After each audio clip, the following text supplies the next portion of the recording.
жүзден тараған руым арғын қарауылдың ішінде шыңғыр шының ұрпағы. Менің атам Нұралы, Каспий тегі Асылжан, Алматылы мен болам.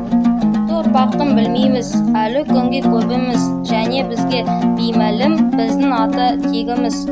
Ең алдымен сөз етем, бірінші аты өз әкем Алмат, екінші атамыз Нұралы, үшінші ата арғы ата Каспий, төртінші ата бабамыз Әусейіт, бесінші ата түп ата Әли, алтыншы ата тек ата Әлі, жетінші ата ұлы ата Хангелді.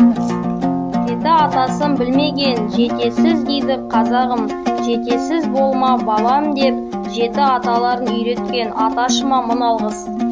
Отбасыма тоқталсам, 8 қырлы, бір сырлы, 8 адамнан тұратын отбасым бар мерейлі. Сынасы әулеттім, ата менің әжем бар, бата берген аташым, ақыл айтқан аташым, еркелеткен балам деп, бар тәттісін ұсынған әже дайым қамқорлық.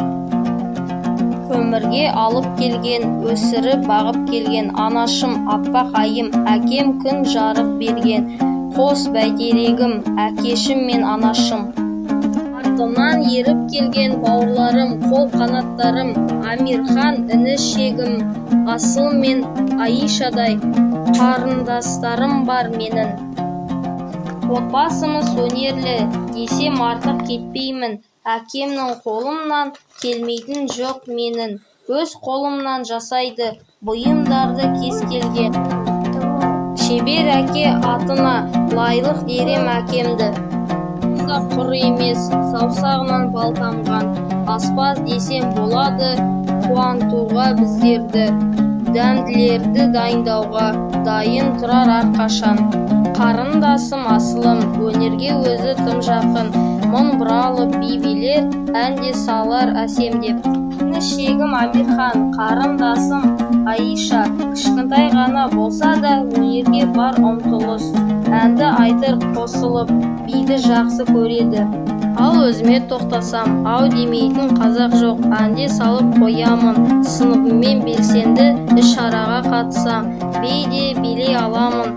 9 құмалақ ойнаймын, күреске де қатысам, жүлде орын алам. Әлі талай белсенді бағындырып алда мен. Сал дәстүрі ұстанған отбасымыз біз деген, қонақ келсе үйіне төр ұсынған отбасы, дәм ұсынған отбасы. Салтымыз бар әулеттің, бата беру асына, тамақтанып болған соң дәм қайтарар асына.